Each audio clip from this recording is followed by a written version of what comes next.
Hello, everybody, and welcome to the finals of the StarCityGames.com Columbus Open.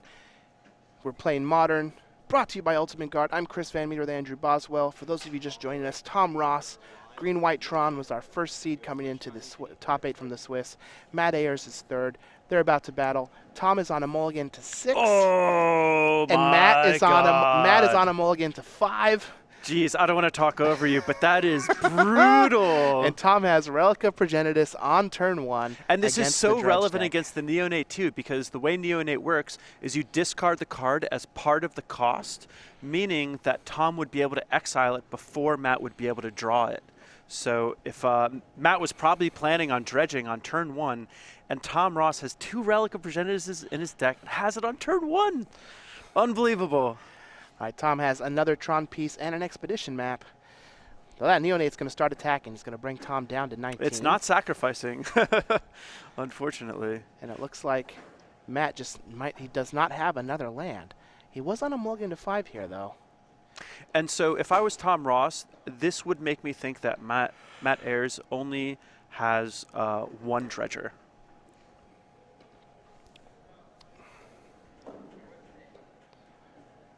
So we'll see how Tom wants to navigate this.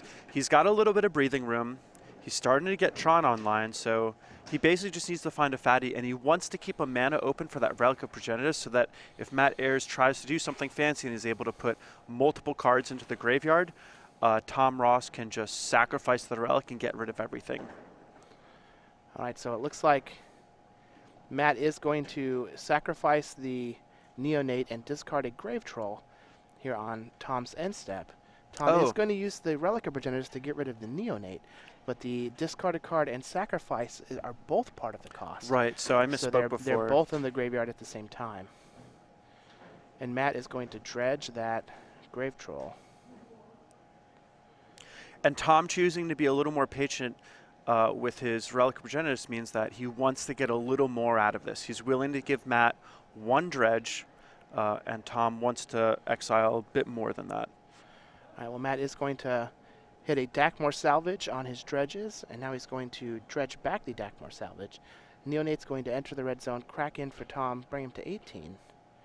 And this is actually a pretty good situation for Matt Ayers. He's only on 1 land, but he's essentially starting to get all systems online. If Tom Ross wants to exile his Relic of Progenitus and exile Matt's entire graveyard, Matt still has another Insolent Neonate to potentially rebuild his graveyard. All right, so Tom is going to use his Chromatic Star. That's going to give him a green mana. He can cast Ancient Stirrings. He's just looking for another land. Yeah, preferably an Urza's Mine, I believe, is what he would really like to have. Well, he does have that Expedition map that he can use to go find it, but he doesn't want to leave himself down without having, a mana for that Relic of Progenitus. Yeah, and that said, Insolent Neonate can sacrifice itself at instant speed, so there's good reason for Tom to have a mana open at all times. All right, so he is just going to find that get a power plant off of the Ancient Stirrings, play another Chromatic Star, and pass the turn back to Matt. And if Tom wants to win this match, winning game 1 is a pretty important part of making sure that happened, because game 2 and 3 are where Tom Ross is really gonna get some bigger percentage points with the post-board games, because he is gonna have access to his sideboard cards.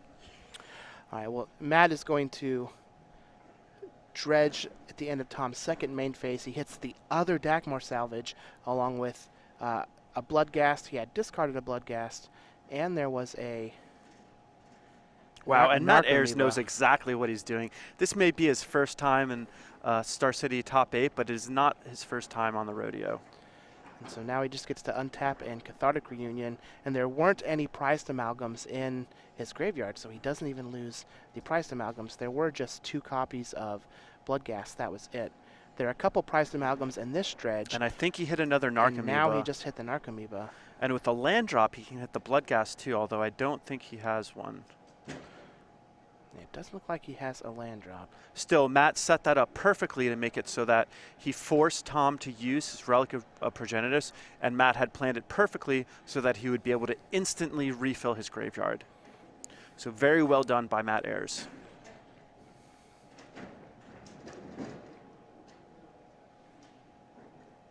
And this is a turn where Tom Ross can actually get some mana going. He could, I think he could potentially crack that expedition map and finish his Tron and use Urza's Tower to play his Oblivion Stone. Yeah.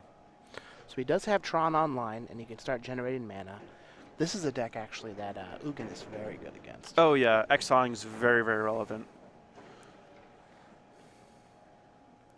And with both of those, Dakmor Salvage is gone. Matt's only going to be able to find some lands to get back those Bloodghast via Life from the Loam. Yeah. He does play 2 Life from the Loams, and so between all of his dredging, it shouldn't be too hard for him to find one. With Tom Ross's life total so high, there's also consideration for Tom to potentially go after Matt's green mana once that Karn gets deployed.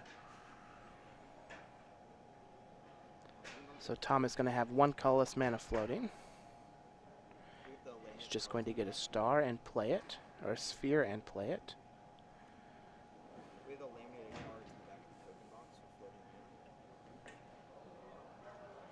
See if he decides to play his Oblivion Stone. Nope, he's just going to sacrifice the Chromatic Star.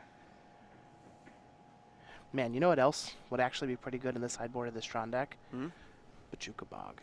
Oh, yeah. Since Yeah, with the since expedition you map. can go find it. Yeah, that's a great point. And Sylvan Scrying? Oh, man. It has a Ghost Quarter on the sideboard, so Bojuka Bog is certainly not out of the realm of possibility. All right, well, Tom is just going to cycle a couple spheres. Path to Exile's not bad. Yeah, Path to Exile is not bad. It's going to be a good answer for the prized Amalgam, but Matt Ayers' engine is going to keep on keeping on, so to speak.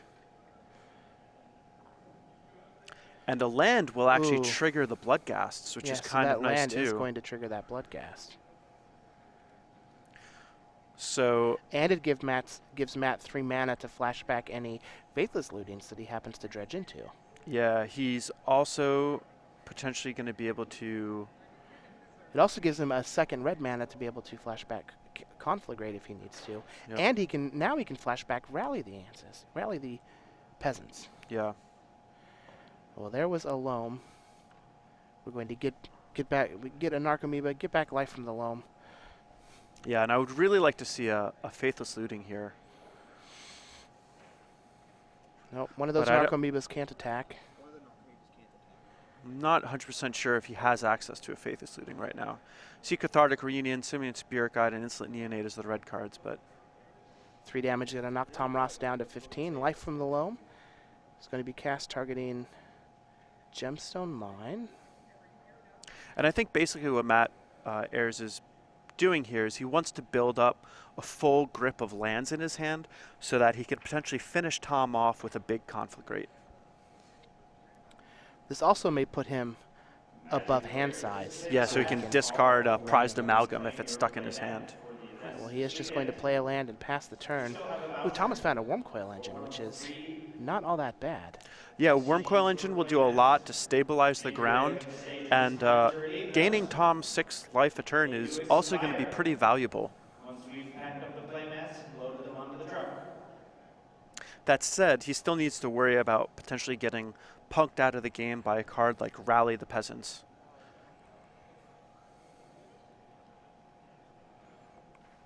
This is a pretty close game. I would have guessed with Tom Ross's turn 1 Relic of Progenitus that it was potentially over, especially with Tom on the play, but... Well, you've played enough Dredge to know that the 1 hate card is generally not going to be enough. Yeah, that is frequently what I say, is you need 2 hate cards to beat Dredge, and Matt Ayers is certainly proving me right here. But he was stuck on 1 land. Tom might just find the other relic. It's true. He does have 2 in his deck for a reason. You don't put them both in not to draw them. That's true. All right, Tom is going to use his Expedition map. Boy, he wishes he could get a Bojuka Bog. Mm-hmm. He's just going to get a Razor Verge Thicket. He does not have green-white mana. Yeah, it's pretty annoying that the Razor Verge Thicket comes into play tapped, but He does have the one brush land that he can get instead. yeah, I suppose if he doesn't need the mana right away, there's no harm in having it come to play tapped. And Well, there's a Wormcoil Engine, and he's going to pass the turn back. Wormcoil Engine's pretty tough to deal with on this board state. Matt's going to be able to attack in the air and threaten a relatively powerful crackback. But the other thing you can do is just play Stinkweed Imp and block it. Yeah, well, Oh, and there's a Conflagrate. Stinkweed Imp is going to be dredged. We're going to have a Conflagrate and another Bloodghast. And I would assume that Matt has enough cards in hand where he can actually kill this Wormcoil Engine if he were to choose to do so. Now, he might not need to. Because And we also see that Rally of the Peasants in the graveyard, too. Because with the Can't rally forget in the about that. graveyard, it might just be better for him to get as much damage onto Tom as possible and then win with rally the following turn. Yeah, there's certainly a few ways that he could go about doing this. Looks like he has a prized amalgam in his hand. So what we might see here is the Conflagrate is going to be flashed back, pitching some cards, including the prized amalgam, and then he'll be able to play a land to get back the Bloodghast. Oh, he is just going to kill the Wormcoil Engine. And now when he plays a land, it'll trigger the Bloodghast, trigger the prized amalgam at end of turn, and he'll have a creature that can potentially trade with one of the Wormcoil tokens, as well as a pretty solid ground force to counterattack Tom if Tom chooses to attack with the lifelinker. So we're going to attack for 2 and bring Tom down to 13. This turned into a pretty close game. Tom would really like to have something like Ugin to potentially lock this away. A Mana Confluence will get back a Bloodghast, trigger the prized amalgam on Tom's end step. And on Matt's end step, and the prized amalgam will enter tapped. Pass the turn over to Tom. And so with these 2 Wormcoil tokens, Tom doesn't really have good attacks, and he doesn't really have good blocks either, because there are those 3 flying creatures, and the prized amalgam can still serve in and just, come back into play later. Now with that rally, the peasants in the graveyard, we might just see Tom sit on an Oblivion Stone here, just to make it so he doesn't die in combat. Yeah, I think he might have to do that. I think that's basically his play to stay alive. Playing something like a Karn is certainly not going to do the trick, killing one thing. With Rally of the Peasants, Matt Ayers can deal 9 damage just from his creatures that attack in the air. All right, well, one of the worms is going to attack. I don't know if it was the Lifelink or the Death Touch worm. I would assume that it's the lifelink. It looks like it is the Lifelink. So Matt will fall to 17. Tom is going to go up to 16. Sanctum of Ugin is going to be fetched with the Sylvan Scrying. And this is Tom setting things up. I think a likely line of play is for him to wipe the board and then start chaining Fatty into Fatty. And we do see both Conflagrates exiled. So Tom Ross, knowing the deck list, he knows from here that he's not going to get burned out. So if he can just answer Matt Ayers' board, Tom is going to be okay. Well, there's an Oblivion Stone, and the Sanctum of Ugin is just going to pass the turn. Matt's going to untap. Let's see if he dredges. And notably, this is not an exile effect. Lodestone or Oblivion Stone is just says destroy, so Matt can still reload after this Oblivion Stone gets cracked. He also, if he happens to have 6 mana with a Grave Troll, he can actually regenerate the Grave Troll too. Yep. Can also just play it post-combat, since Tom almost has to crack the Oblivion Stone now. Yeah, this is going to force Tom to crack the stone once Matt uses that rally. If I were Matt, I just wouldn't use the rally. Yeah. Tom's just going to use the stone now. And now we're going to get a giant grave troll. Huge.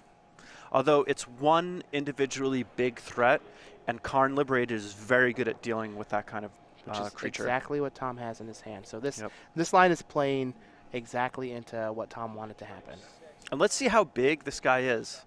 14. Oh, man. Not too shabby. Not too shabby at all. Nope. But his earthly chains will be liberated. Mm-hmm. That being said, there are more grave trolls that Matt can just dredge into and play. He even has another one in his hand, so Karn can kill this one. Karn can kill the next one, but there's just going to keep there's still going to be more coming. Man, Tom's got a lot of mana. He could do some real nasty things this turn. I do believe that that Sanctum of Oblivion can be sacrificed to the Karn, though. If that's the case, or if that's the case, I believe with another Tron land, Tom is going to be able to just really run away with this game. Just going to go get an Ulamog. Oh, wow. And what's great about this is just a one-turn clock. Matt Ayers probably doesn't have very many cards in his library. On top of that, Karn will take care of the Grave Troll. Matt can play another one, and then Ulamog will take care of the Grave Troll and Matt's 5th land, so he can't play another one. Yeah. You know, over and over again, we see Tom Ross with this Sanctum of Ugin. It's almost like the warning sign to know that the game is just about over. Yeah. All right, Tom is going to go get a Ghost Quarter and pass the turn. 1, 2, 3 is going to be the dredge for Life from the Loam. And if Matt had at least been able to knock Tom down to 10 life, his Bloodghast would have been able to have haste from here, but he wasn't actually able to do quite as much as he wanted to. Well, it looks like there are actually only 3 cards left in Matt's library. So he's almost out of gas in a number of ways. That is true. Well, Life from the Loam is going to get back a few lands. He's going to be able to use them to rebuy some Bloodghasts. Yeah, the Bloodghasts will not have haste. And I think he may only have 2 Bloodghasts, which lines up a little inconveniently against a card like Ulamog. Yeah. And there's going to be 2 Amalgams that will trigger and enter.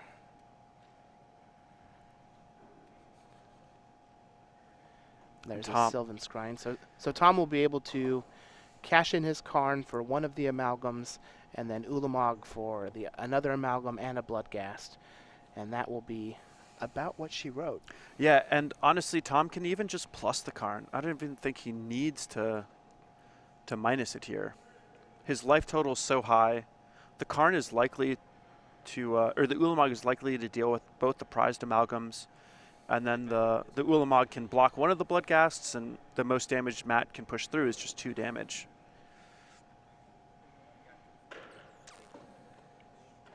Wow, Tom Ross, what a masterclass. Just get a deck to the dredge opponent. Yeah, I need to figure out if Tom Ross gives lessons, because maybe that's what I should do this week in preparation for my next Open. He might. All right, well, Karn is going to take care of one of the Bloodghasts. And Matt Ayers is going to scoop it up. Tom Ross is going to take game 1 here against Dredge with green-white Tron. Let's take a look at these players' sideboards, see if we can figure out what their plan of attack is going to be. On Tom's side, we have 3 Blessed Alliance, 3 Nature's Claim, 3 Warping Whale, 2 Rest in Peace, 2 Thragtusk, 1 Ravenous Trap, 1 Ghost Quarter. How do you think Tom's going to sideboard? So there's 3 cards specifically for this matchup, and they're the 2 Rest in Peace and the Ravenous Trap. They are going to be all-stars against the Dredge engine. And then on top of that, Tom can also consider the 2 Thragtusks as a way to buy time, buffer his life total, and then you could give a little bit of consideration to Warping Whale also. It's kind of a nice answer to Bloodghast. It also counters Cathartic Reunion and Faithless Looting. That said, a lot of Tom's top end and his ways to find lands are pretty important, so he probably doesn't want to sideboard too much, but you know, I expect to see some number of the Warping Whales in, if not all of them. Now on Matt's side, we have 1 Vengeful Pharaoh, 1 Nod of the Bone, 4 Nature's Claim, 1 Ancient Grudge, 1 Dark Blast, 2 Collective Brutality, 1 Lightning Axe, 4 Leyline of the Void. How do you think he's going to side? So I like the Ancient Grudge a lot. I also think that he's going to be bringing in some number of the Nature's Claims. Nature's Claims are going to be a great way to not only disrupt Tom's game plan of stabilizing with Oblivion Stones and finding specific cards with Expedition Map, but it's also going to be able to target the Rest in Peace that Matt Ayers knows is coming in because these players know each other's deck lists. That makes perfect sense. Now, we're here in Columbus. Beautiful Columbus. Thank you so much for having us. Yeah, I love this place. But next weekend, the SCG Tour goes to Knoxville, so let's learn a little bit more about that event. Join the SCG Tour November 19th through the 20th for the Knoxville Open Weekend. On Saturday, play in the Standard Open main event. Every competitor gets a playmat featuring Dark Salvation, plus our latest Invitational Winners token just for playing. The top 8 finishers earn a spot in an upcoming Invitational and get 1 step closer to the Players' Championship. On Sunday, it's your format, your tournament, as you choose between Modern and Legacy Classics.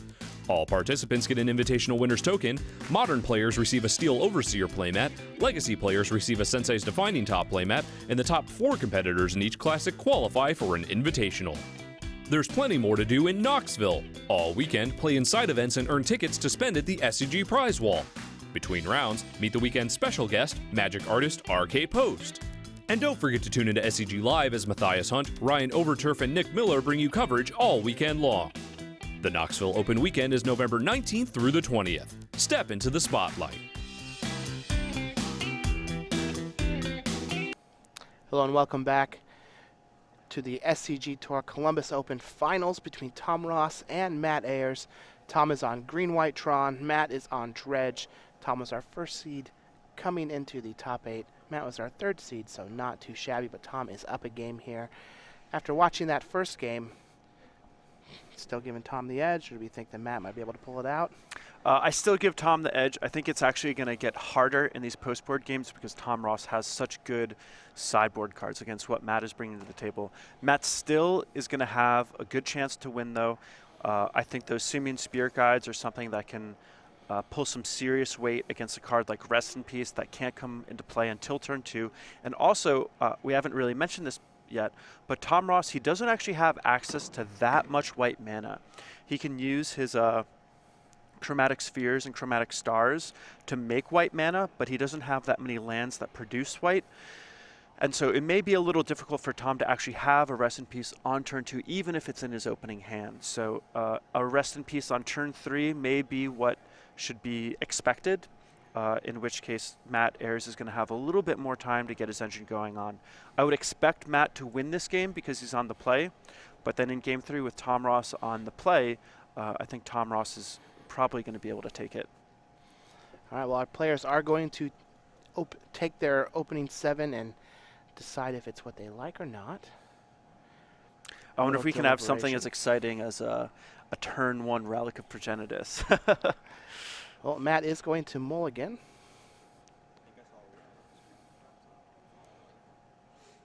Man, I know when I was playing Dredge and someone had a main deck piece of Graveyard Hate, it was just the most tilting thing in the world. I remember playing against an Anafenza, the Foremost, and I was like, What are you oh doing? my dear lord, that is so much better than Cletus. It comes down a turn earlier, and you can't do anything against it.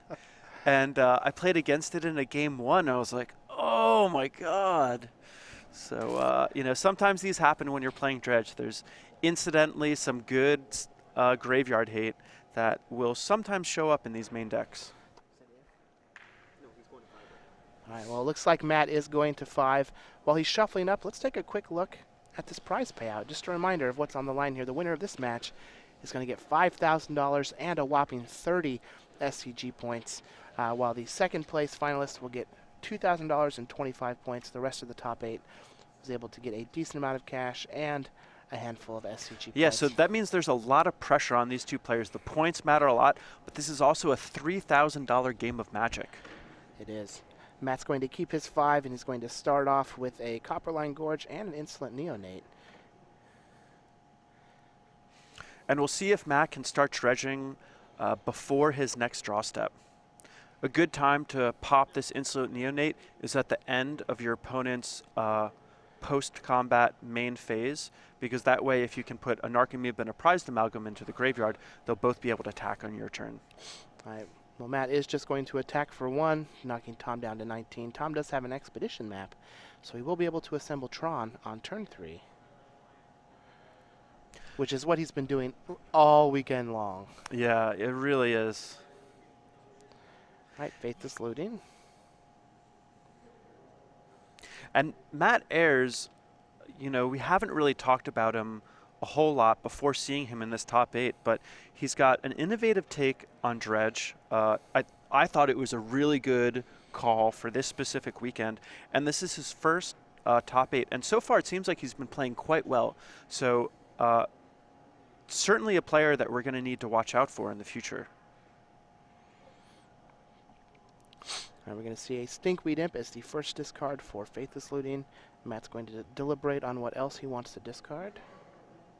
Yeah, and these are the games where you got to think a lot when you're playing the Dredge, because you know there's going to be a piece of Graveyard Hate coming up in the near future.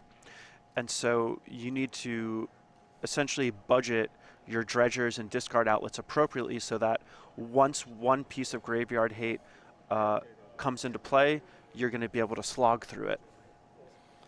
All right, so it looks like Matt is going to... Uh-oh, and I think he might have missed his Narcomoeba trigger. He did.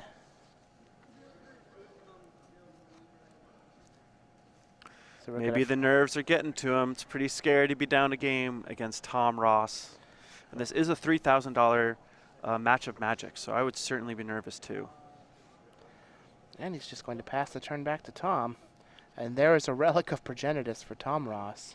Yeah, a full graveyard, but only 1 land in play. And oh, what a brutal play from Tom Ross.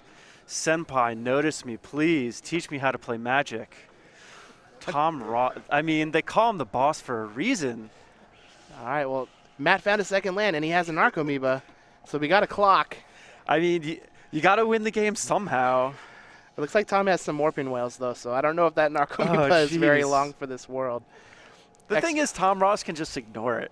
I mean, sure, nibble at my life total. Come at me, bro. All right, Expedition map is going to be sacrificed. Tom's going to go get an Urza's Mine. Let's see if we're going to add insult to injury and just get rid of that Narcomoeba now. Nope. Tom's like, whatever, Your you can turn. have it. I'll let you have something to play with on your side of the board while I do all the things on my side. All right, Narcomoeba is going to attack Tom down to 18. He does have Tron and a lot of mana.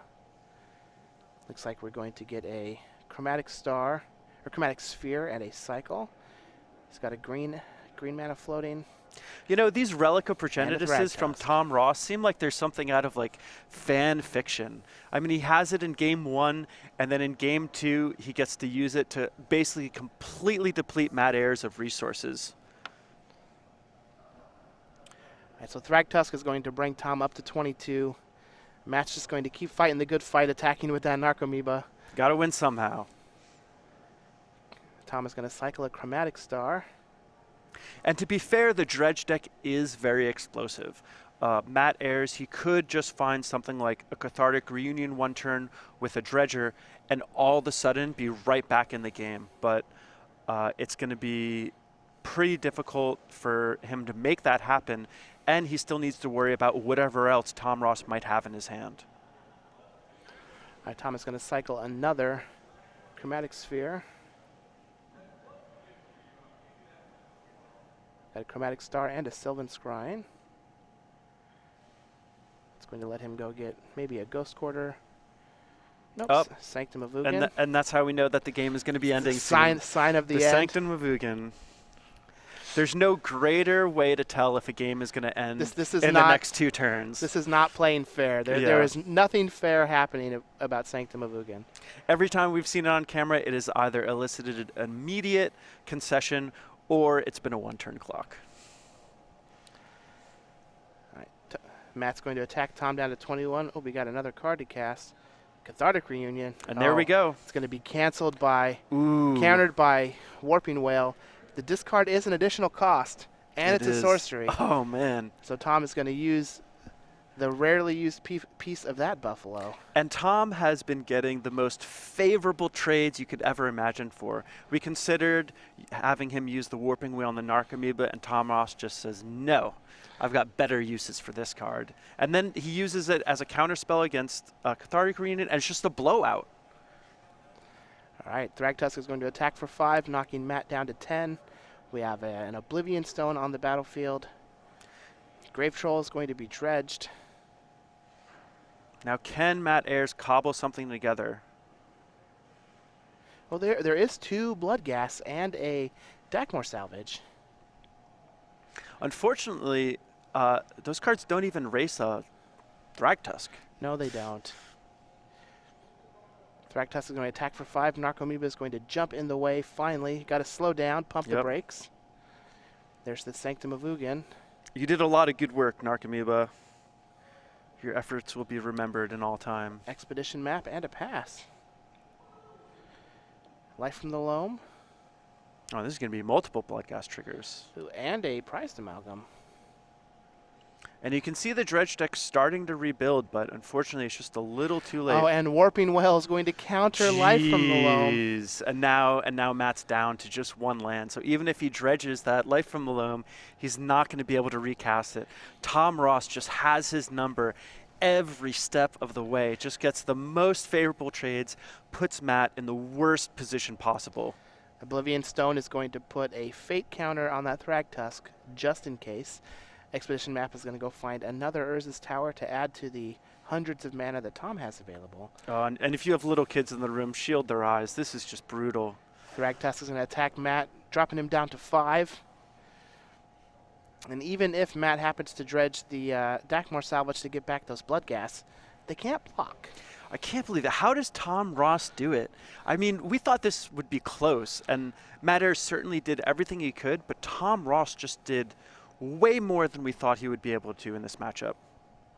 Now, that says Matt Ayers did suffer a mulligan to 5 2 games in a row, and maybe he can find... Never mind. All right, well, he is just going to dredge. Dakmor Salvage doesn't find a Narcomoeba, although the Fate counter on that Thragtusk definitely would have sealed Matt Ayers' fate. Tom Ross is your SCG Columbus champion.